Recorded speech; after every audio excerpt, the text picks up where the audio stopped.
tous, merci encore à notre Père qui est dans les cieux, merci à Adonai Elohim qui nous permet de nous retrouver et de lui consacrer ce temps aujourd'hui, ce temps qui n'est rien comparé à ce qu'il nous donne, ce souffle de vie. Père, je bénis ton Saint-Nom pour chaque personne connectée, je te rends grâce de ce que tu inscris ton Saint-Nom sur ma vie. Les amis, les gens traversent souvent des difficultés que nous, on ne peut même pas s'imaginer. Les gens traversent souvent des moments tellement difficiles qu'à un moment, on se dit, il faut tout abandonner. Parce que peut-être on a trop fait du sale dans notre vie, peut-être on a trop fait de sacrifices dans notre vie, peut-être on a mené une vie de secte, par exemple, une vie diabolique et qu'on aimerait changer. Alors, aujourd'hui, la nouvelle vie de l'ex-journaliste, célèbre journaliste Nadine Patricia Mbengue, laisse beaucoup d'intrigues à plusieurs personnes. Parce que voyez-vous, tout d'abord, c'est que l'église de réveil au Cameroun, des gens s'en moquent, des gens rigolent, les gens ne prennent pas cela au sérieux, on prend des pasteurs comme des arnaqueurs, on prend des fidèles comme des idiots, et puis on se dit, il faut que les choses changent. On a besoin d'africaniser notre Afrique, notre religion. On a besoin de nous africaniser et d'être original, d'être nous-mêmes. Sauf que, je peux vous rassurer, le chemin que prend Nadine Patricia Mbengue est le chemin qu'elle pense juste, le chemin qu'elle pense bon, le chemin qu'elle pense vrai. Cessons de la critiquer, cessons de l'invectiver, cessons d'insulter son choix. C'est son choix à elle. Il est vrai que le Cameroun a besoin du développement, le Cameroun a besoin de ses citoyens, de ses enfants pour un travail profond afin d'atteindre l'émergence, afin de voir éclore notre beau pays et de dominer le monde entier. Est-ce qu'on peut donc dominer le monde avec la religion étrangère? C'est la question que les panafricanistes se posent. C'est la question que beaucoup d'intellectuels camerounais se posent. Et on se dit, si déjà les intellectuels comme Nadine Patricia Mbengue, les intellectuels entrent déjà dans le dogme sans réellement se poser de questions et faire comme tout autre, comme tous les autres pasteurs qui sont pour la majorité aussi souvent des intellectuels, on se dit qu'il y a un problème de fond. Mais ne pas la critiquer, ne pas l'insulter, acceptons ses choix. Écoutez un peu sa sortie d'aujourd'hui. Peut-être elle a des révélations du Seigneur, on ne sait jamais. Vous aussi, regardez un peu cette vidéo de Nadine Patricia Mbengue, suivez un peu son évangile. Et puis, revenons en commentaire, vous nous dites ce que vous pensez de sa nouvelle vie, de ses nouveaux choix. Shalom, shalom à tous. Merci encore à notre Père qui est dans les cieux. Merci à Adonai Elohim qui nous permet de nous retrouver et de lui consacrer ce temps aujourd'hui, ce temps qui n'est rien comparé à ce qu'il nous donne, ce souffle de vie. Père, je bénis ton Saint-Nom pour chaque personne connectée. Je te rends grâce de ce que tu inscris ton Saint-Nom sur ma vie alors que je ne suis rien. Béni sois-tu pour ta miséricorde. Je prie pour chaque personne aujourd'hui qui est connectée afin, Père éternel, que tu les touches, que tu les fortifies, que tu donnes à ceux qui ne sont pas encore en Christ d'entendre sa voix et de le suivre parce que c'est le chemin, la vérité et la vie. Je prie pour les malades, je prie, Père éternel, Dieu Tout-Puissant, pour les orphelins, je prie pour les veuves, je prie pour ceux qui traversent des situations extrêmement difficiles aujourd'hui afin que ta grâce les localise, mon Dieu, et que ton seul nom soit glorifié. Enseigne-nous, Père, à reconnaître ta présence. Libère-nous des choses qui ne te glorifient pas, Père, non pas par cette prière, mais dans ta grande miséricorde. Béni soit ton Saint-Nom, parce que tu m'exauces, ô Roi des rois, au nom puissant, précieux et souverain de Yeshua, le plus beau des noms. Amen, amen, amen. Merci à vous qui prenez le temps aujourd'hui. Souvenez-vous de la parole du Seigneur dans le livre de Matthieu, au chapitre 8, lorsqu'il est écrit « Pourquoi êtes-vous des couards, nains de l'adhérence ?» Ça, c'est dans la Bible originale. Sinon, chez lui second, c'est « Pourquoi avez-vous peur, gens de peu de foi ?» Mais pourquoi avons-nous peur alors que nous sommes dans la même barque que le Seigneur Jésus-Christ? En fait, l'histoire commence moi je vais commencer l'histoire, hein, lorsque Jésus-Christ ordonne à la foule d'aller de l'autre côté. On dit bien ordonner. C'est comme quand un médecin vous dit, par exemple, qu'il vous ordonne de prendre de l'aspirine.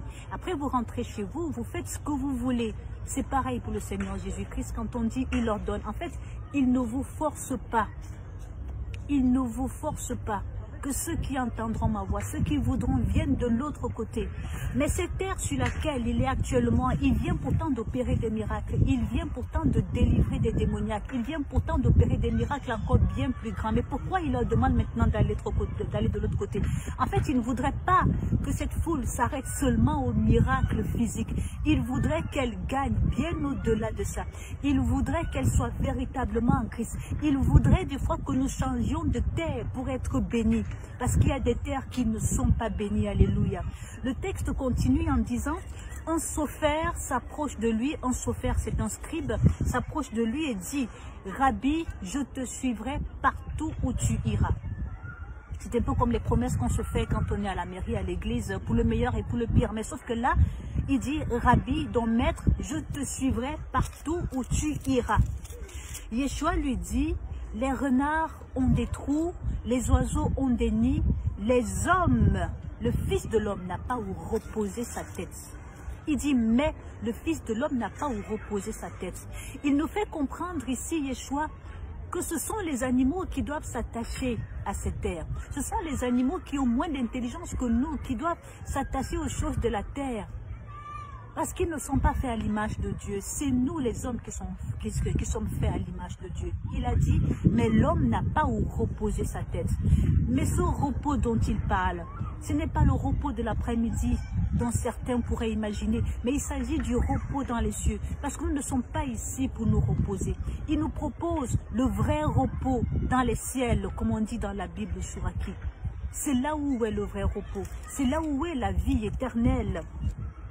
Il y a un autre de ses adeptes qui vient lui dire, Adonne, Seigneur, permets-moi d'abord d'aller ensevelir mon Père.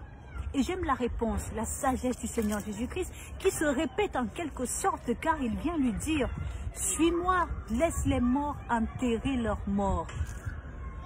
Beaucoup n'ont pas compris le sens de cette phrase. En fait, suis-moi d'abord. C'est avec un point d'exclamation que tu ne vois pas que c'est moi la vie, mais qu'est-ce que tu cherches d'autre? Suis-moi, laisse-les enterrer leurs morts. Mais qui sont ces morts dont il parle? Ces morts sont ces gens qui sont dans cette foule et qui ne veulent pas aller de l'autre côté. Ces morts sont ces personnes qu'on rencontre tous les jours. Certaines sont connectées aujourd'hui, mais qui ne veulent pas suivre Jésus-Christ. Bien que vivantes, elles sont déjà mortes. Parce qu'elles n'ont rien en elles, parce qu'elles ne veulent pas réveiller le Saint-Esprit qui a pourtant été donné gratuitement. Ce sont ces personnes-là qui sont appelées des morts. Laisse donc ces morts s'attacher aux morts de la terre. Laisse donc ces morts dans les traditions du monde. Laisse donc ces morts s'attacher aux maisons. Et pourtant, notre demeure, nos demeures à nous ne sont pas là sur cette terre, mais nos demeures sont bien là-haut, dans les cieux, puisqu'il a dit lui-même, et je répète encore la phrase, les renards ont des trous, les oiseaux du ciel des nids, mais le Fils de l'homme n'a pas où reposer sa tête. Nous n'avons pas où reposer notre tête. Pourquoi nous attacher aux maisons? Jésus-Christ n'a même pas parlé de maison dans ce texte. Il dit, suis-moi. Suivre Jésus-Christ, c'est sans condition. C'est ne pas se dire, mais j'ai un travail. Ne pas se dire, mais j'ai une famille. Suivre Jésus-Christ, c'est accepter de sacrifier tout. C'est accepter de chercher une chose, habiter dans la maison de l'Éternel. Le texte, il poursuit avec les adeptes quand ils se retrouvent donc dans cette barque avec un grand ébranlement de la mer. On dit, la barque est recouverte de vagues, mais lui, il dort. Oui, le Seigneur Jésus-Christ, il dort, alors qu'il vient de dire à l'un de ses adeptes et certainement à tous les autres aussi, suivez-moi. Alors qu'il y a ce grand vent, on dit il dort. C'est comme ça quand nous sommes dans des situations difficiles, quand nous sommes dans des persécutions. On dit mais le Seigneur Jésus-Christ, il dort. Nous nous approchons de lui chaque jour. On dit, les adeptes s'approchèrent, ils le réveillent, ils disent, Adonne, Adonne, sauve-nous, nous périssons. Il leur dit, pourquoi êtes-vous des quoi, nains de l'adhérence? Pourquoi avez-vous si peu de foi? Moi, je suis encore avec vous, je suis encore au milieu de vous, que vous perdez déjà cette fois. Combien de fois, quand je ne serai plus là, que je retrouverai mon Père dans les cieux? On dit alors, il se réveille, raboute les vents et la mer. Le sommeil dans lequel il était le Seigneur Jésus-Christ, ce n'était pas un sommeil comme vous et moi, nous dormons souvent le soir ou le matin ou les après-midi. Mais c'était un sommeil céleste.